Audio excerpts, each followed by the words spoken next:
Hello everyone, this is Defense Politics Asia, and this is the summary for the day of 616 to 617 for the 1st to 2nd of November. I actually missed out one report in the previous SITREP.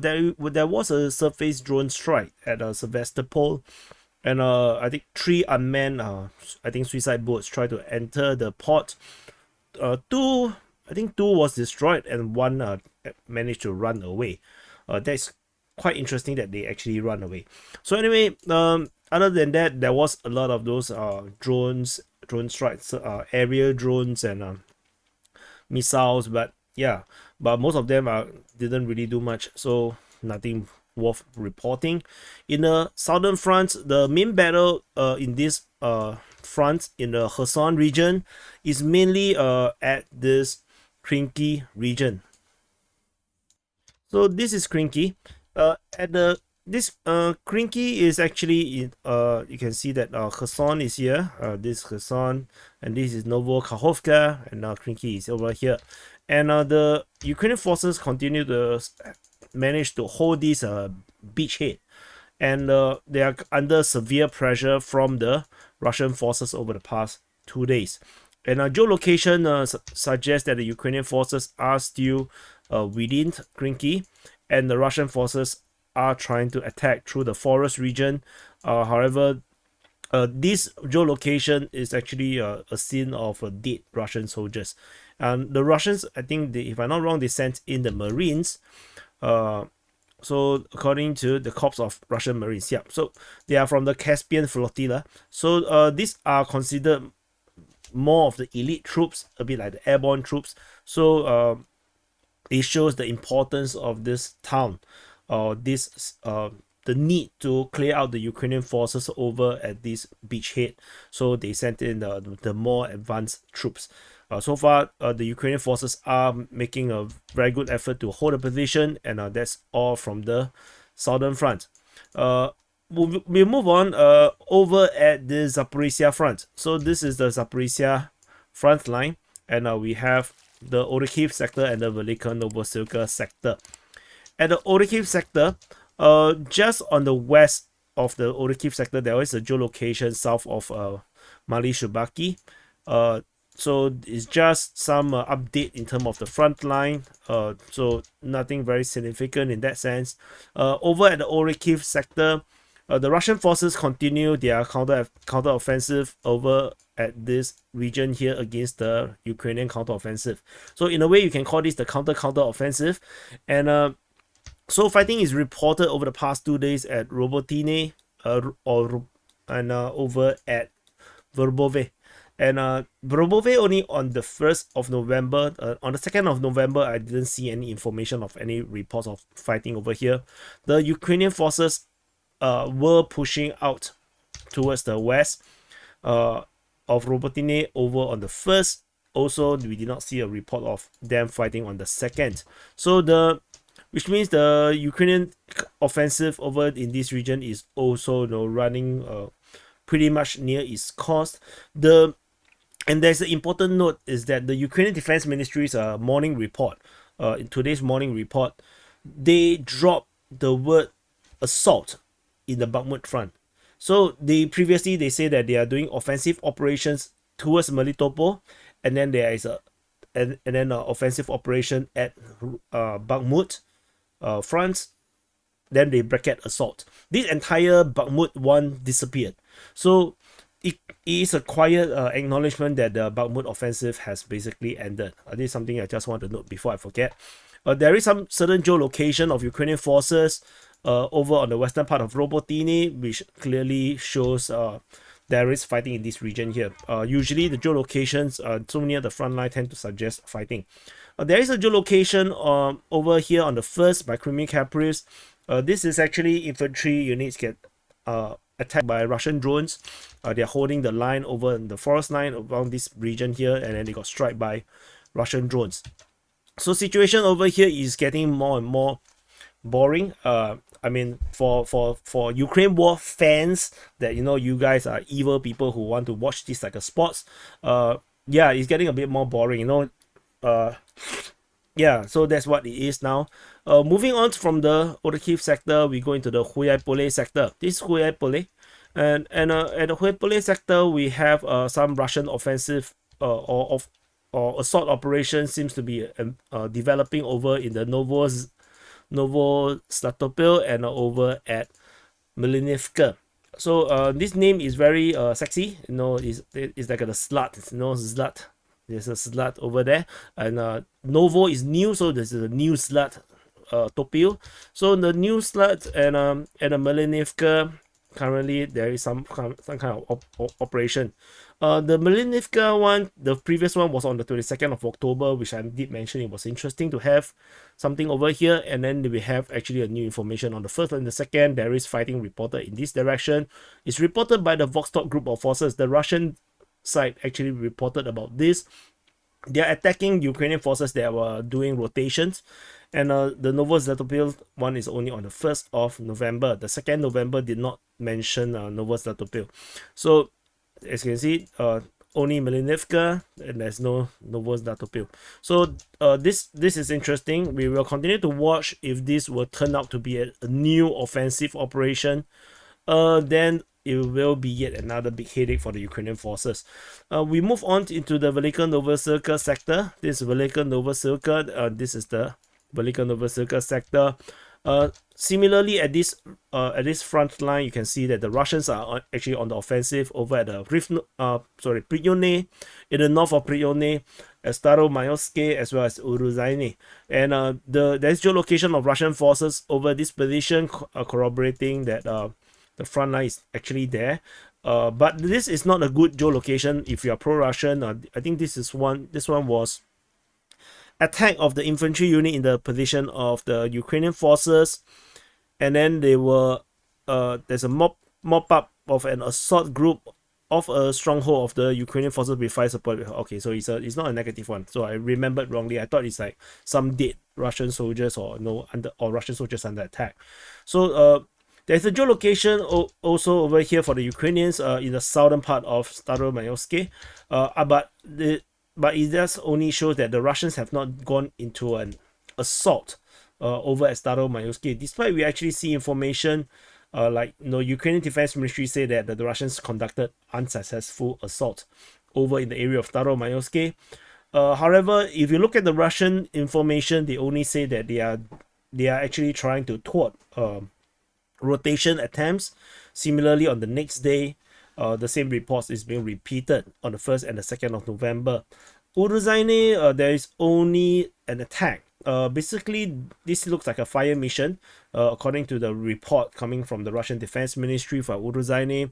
Prione region in the north is actually attacking rotations, and the one at northeast is, let me see, yeah, it's a fire mission. So the Russian forces is basically imposing themselves on the Ukrainians at this front line, and they are putting a lot of pressure.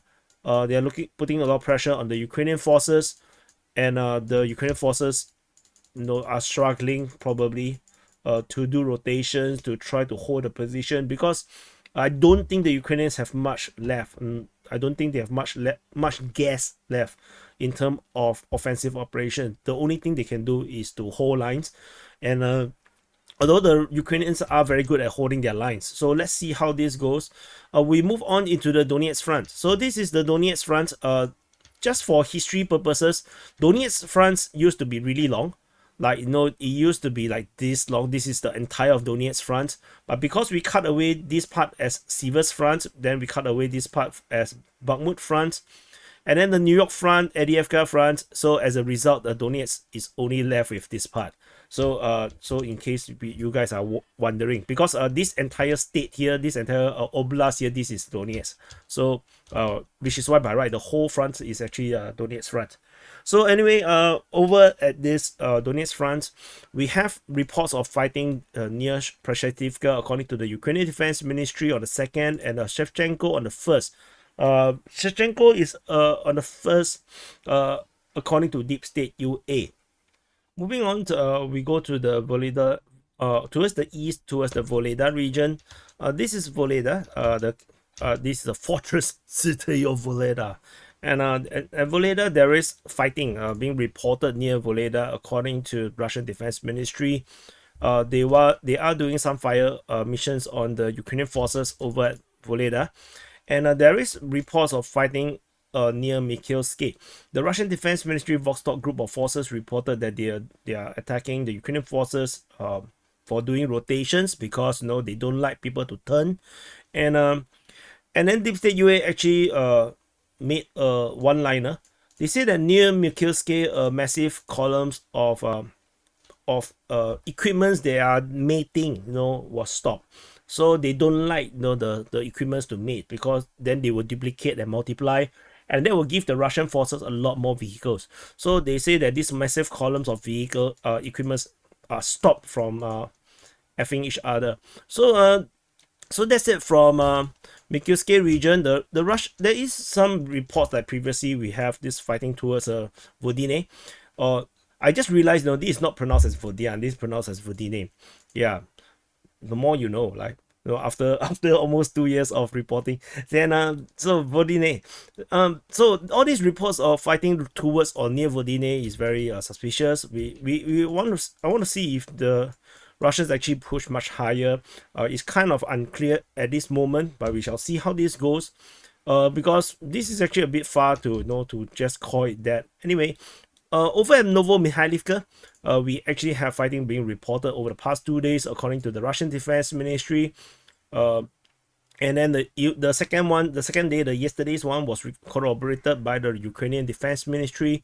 Geolocation of Ukrainian forces on the southeastern part of Novosilka, showing that the Ukrainian forces infantry was shelled by Russian artillery, but it does show that the Ukrainians are trying to hold the positions and protect this settlement.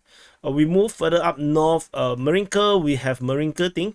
Marinka things is being always reported by the Ukrainian Defense Ministry. So yeah. So if your life is being Marinka, you probably will get depression. So we need to have progress in our life and not be Marinka. Further up, we into the Avdiivka Front. This is Avdiivka Front. It looks like over in the, so there is actually some kind of like a double pincer, or some one pincer, one very chunky pincer. So there's this direction. The Russian forces are pushing in largely. It looks like this. And there is also other directions that is shown on the mapping of Rybar, the pro-Russian source, that is, however, not really being reported, which is actually some push in this direction on the eastern part of Avdiivka.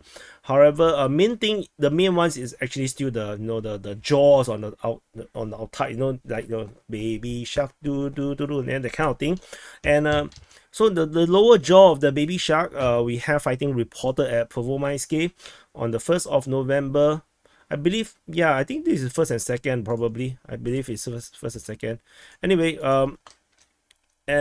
this reported by the Ukrainian Defense Ministry.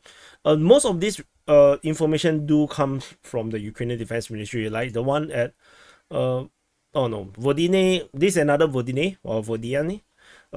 This is reported by Deep State UA and Rybar. They reported on the 1st.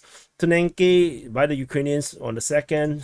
Sevene on the 1st and 2nd by the Ukrainian Defense Ministry, and Rybar also mentioned about it. Rybar also mentioned about fighting reportedly getting nearer and nearer to Khimik, or the 9th district. But this push in this direction continue to be vehemently rejected by Deep State UA, the pro-Ukrainian source. They say that this does not happen. This is not real. This is not the reality. So let's see. So far, Deep State UA usually have a better record than Rybar when come to accuracy, because Rybar do sometimes report stuff that end up did not happen, but not always, but sometimes. So let's see. There is this massive divide between the two major OSIN of each side. Rybar, I believe, to me, is the biggest one, the most dependable one. And we have the Ukrainian side, we have Deep State UA. I know there's another one called Military Maps, but I think in terms of plotting information, Rybar is easier for me. Military maps, of course, they have their own mapping. You might as well just use their mapping. So anyway, there is fighting reported at Opine over over here by Deep State UA on the 1st of November. So so the Russians are making putting pressure. Oh my god, my arrows are lousy. So they are putting pressure here.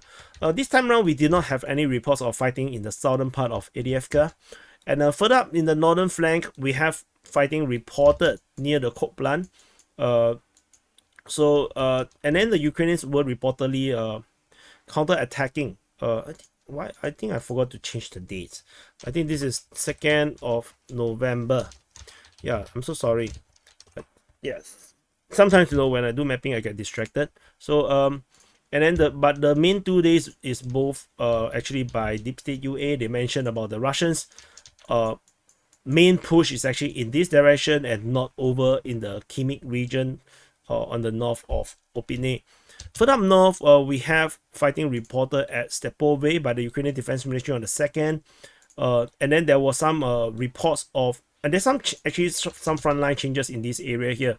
The Russians have made some success north of Krasnohorivka and the northeastern part of Krasnohorivka. They are pushing out, and it's acknowledged by Deep State UA, and Ryba also reported about this.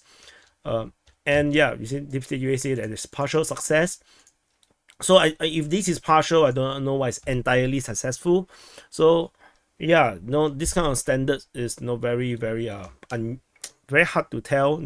You partial, like you have a bite of your food, and then I will say that you have a partial success in eating while you are still eating. So you only have partial success of eating. Like when you bathe halfway while you're souping yourself, I'll say you have a partial success in bathing. So, and then anyway, there is a partial report. There is a advance towards the direction of Novokalinove and Karamik according to Ryba on the 1st of November. So not very important, I would say. We shall see how this goes.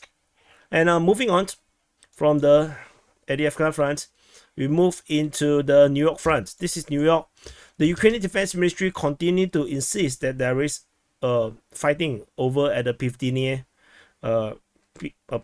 region in this area here. We have not much intel other than the Ukrainian Defense Ministry simply making that one-liner. We shall wait and see if there's anything significant around this area here. Over at the Bakhmut Front, in the southern part of Bakhmut Front, as I mentioned in the previous SITREP, the Russian forces basically have taken over the offensive with fighting at Kupyansk, Avdiivka, and Klishchiivka. The Ukrainians were reported to have seemed to be attacking on the 2nd of November, according to the Russian Defense Ministry. But most of the fighting is just Russian.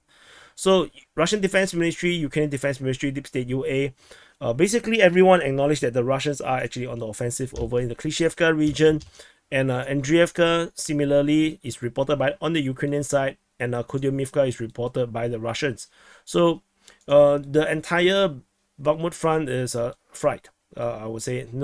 Further up, just in the northeastern part of Bakhmut, fighting was reported at Kromove on the 1st of November, this Kromove. And there is fighting reported at Yakhine on the 2nd, as well as Berkivka. So the one at Yakhine and Berkivka is more tactical in nature. The one over here at Kromove, somehow the Ukrainians describe it as Russians trying to restore lost position, which is very vague. Partial success. So this is the current situation around this area here. There is geolocation of Ukrainian forces along the tree line around here, along the railway track. So this is geolocated by Kreminna Caprice. So this is positional combat. So this is just artillery shelling on the Ukrainian forces.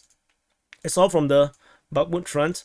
We move into the Sivers. Sivers, we actually have no reports. Everything went very quiet, and we move into Kreminna Front. So this is Kreminna.